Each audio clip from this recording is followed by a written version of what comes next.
இன்னைக்கு வந்து பார்த்தீங்கன்னா ஃப்ரெண்ட்ஸ் 90s கிட்ஸோட ஃபேவரட்டான பட்டாசு பரிசெட்டை வாங்கிட்டு வந்திருக்கேங்க. இதில் வந்து பார்த்தீங்கன்னா தெரியும் எவ்வளோ பட்டாசுகள் இருக்குது அப்படின்னு சொல்லிட்டு அதில் நம்பர் ஒட்டியிருப்பாங்க. நம்மளுக்கு சுரண்ட மூலம் அந்த நம்பர் வந்துருச்சுன்னா அந்த பட்டாசு நம்மளுக்கு தாங்க. இதை வந்து ரொம்ப நாளாக வந்து வாங்கணும்னு நினச்சேன். இன்றைக்கி பார்த்தனே வாங்கிட்டு வந்துட்டேங்க. சரி ஓகே, இதில் வந்து அந்த சுரண்ட சீட்டு தந்திருக்காங்களே, இதை தான் வந்து சுரண்டணும். இதில் ஜோக்கர் இருக்காதுங்க. ஒரு அட்டையோட ரேட்டு ₹5.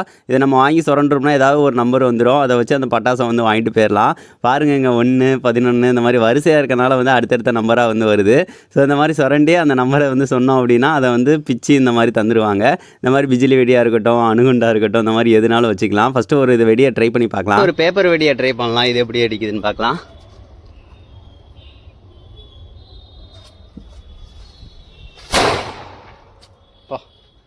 இது சவுண்டு பயங்கரமாக கேட்குதுங்க. பேப்பரும் செதற விடுது. அதுக்கடுத்து அந்த தீக்குச்சி இதெல்லாம் ட்ரை பண்ணி பார்த்தேங்க. நல்லா தான் இருந்துச்சு. அதுக்கடுத்து சாட்டையில் பொருத்தி வச்சு பார்த்தேன். அது எல்லாமே சூப்பராக வந்து பிடிச்சிச்சிங்க. அதுக்கடுத்து அப்படியே வந்து கம்பி மத்தாப்புலனா ட்ரை பண்ணி பார்த்தேன். சூப்பராக இருந்துச்சுங்க. அதில் உள்ளது எல்லாமே நல்லா தான் வெடிச்சிச்சு. ஸோ இதெல்லாம் சின்ன வயசில் ஒரு மெமரிஸாக இருக்கும். கண்டிப்பாக வந்து இது நீங்கள் வந்து வாங்கியிருந்தீங்கன்னா மறக்காமல் ஒரு கமெண்ட் பண்ணுங்கள் ஃப்ரெண்ட்ஸ். இதனால் நான் சின்ன வயசில் ரொம்ப வாங்கியிருக்கேன். சரி ஓகே ஃப்ரெண்ட்ஸ், இந்த வீடியோ வந்து பிடிச்சிருந்துச்சி அப்படின்னா மறக்காமல் ஒரு லைக் வந்து பண்ணுங்கள்.